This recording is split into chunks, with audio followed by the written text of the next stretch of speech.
বাংলাদেশ টি-20 বিশ্বকাপে অংশগ্রহণ করবে, তবে ভারতের পরিবর্তে শ্রীলঙ্কায় যদি তাদের ম্যাচ শিফট করা হয়, এক্ষেত্রে আইসিসিকে একবার নয় দুইবার নয় পরপর তিনবার তারা মেইল করার মাধ্যমে, সরাসরি সাক্ষাৎ করার মাধ্যমে জানিয়ে দিয়েছিল।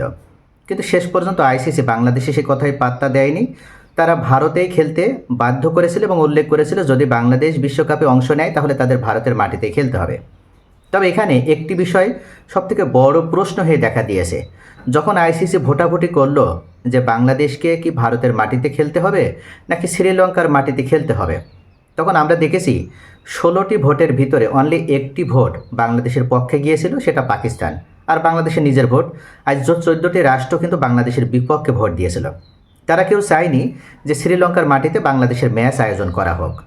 তবে এখানে একটি বড় প্রশ্ন, সেটা হচ্ছে শ্রীলঙ্কা কেন চাইল না। শ্রীলঙ্কার মাটিতে যদি বাংলাদেশ এই বিশ্বকাপ খেলতে যেত বা শ্রীলঙ্কা যদি বাংলাদেশের ভেন্যু দেওয়া হতো, তাহলে সেক্ষেত্রে কিন্তু শ্রীলঙ্কায় সবথেকে বেশি লাভবান হতো। আমরা যদি দেখি তাহলে তিনটা দিক বিবেচনা করলে শ্রীলঙ্কার লাভের জায়গাটা কিন্তু পরিষ্কার হয়ে যায়।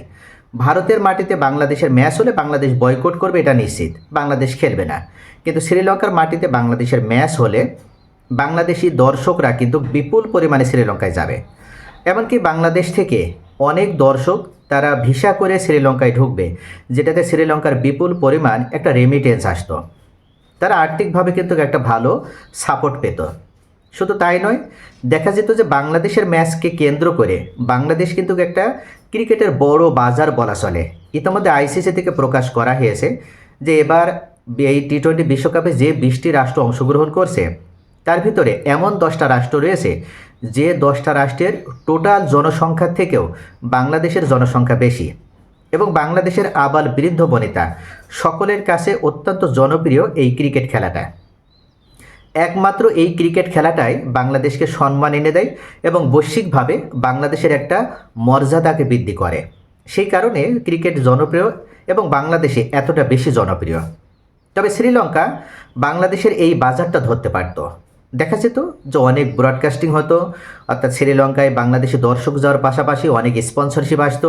সব দিক থেকে শ্রীলঙ্কা কিন্তু তারা বিপুল পরিমাণে টিকিট বিক্রিরও একটা সুযোগ পেত, অর্থাৎ কানায় কানায় পরিপূর্ণ হয়ে যেত বাংলাদেশের ম্যাচগুলো যেদিন হতো।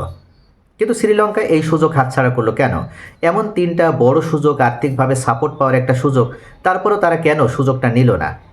কারণ হিসেবে তারা অবশেষে জানিয়ে দিয়েছে যে কী জন্য তারা আইসিসির এই ভোটাভুটিতে তারা বাংলাদেশের পক্ষে অবস্থান নেয়নি। তারা মূলত এমন একটা রাষ্ট্র হিসেবে নিজেকে দাঁড় করাতে চাচ্ছে যেখানে বাংলাদেশ, পাকিস্তান এবং ভারত সকলের কাছেই তারা নিরপেক্ষ থাকতে চায়। অর্থাৎ বাংলাদেশের কাছেও তারা নিরপেক্ষ, পাকিস্তানের কাছেও নিরপেক্ষ, এমনকি ভারতের কাছেও তারা নিরপেক্ষ থাকতে চায়। তারা কোনো একটা রাষ্ট্রের দিকে ঝুঁকে পড়তে চায় না। এই স্ট্যান্ডাই কিন্তু আজকে শ্রীলঙ্কাকে বাংলাদেশকে ভোট দেওয়ার পক্ষে নাকি বিরত রেখেছিল।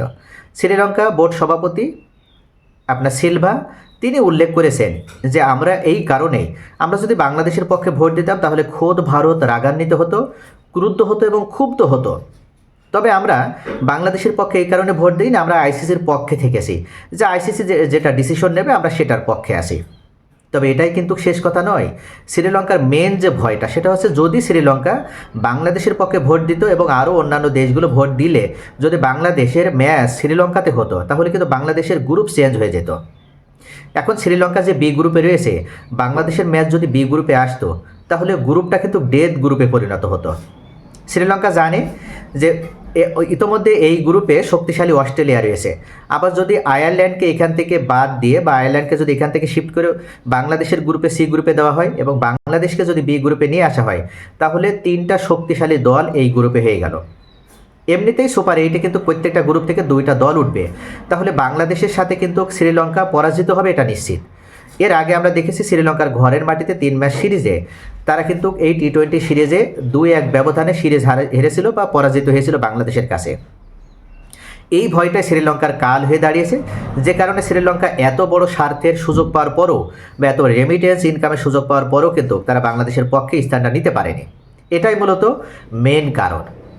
তবে সবশেষ শ্রীলঙ্কা যে ভয়টা পেয়েছিল সেটা তারা প্রকাশ না করলেও তারা এখন যতই তাদের স্ট্যান্ড বোঝানোর চেষ্টা করুক, ক্রিকেট বিশেষজ্ঞরা তারা ধরে নিয়েছে এবং বিষয়টি তারা বুঝতে পেরেছে মূলত বাংলাদেশের কাছে পরাজিত হওয়ার ভয়ে এবং সুপার 8-এ হয়তো তারা উত্তীর্ণ হতে পারবে না বা যেতে পারবে না, এই আশঙ্কা থেকেই কিন্তু তারা বাংলাদেশের পক্ষে স্থান নেয়নি।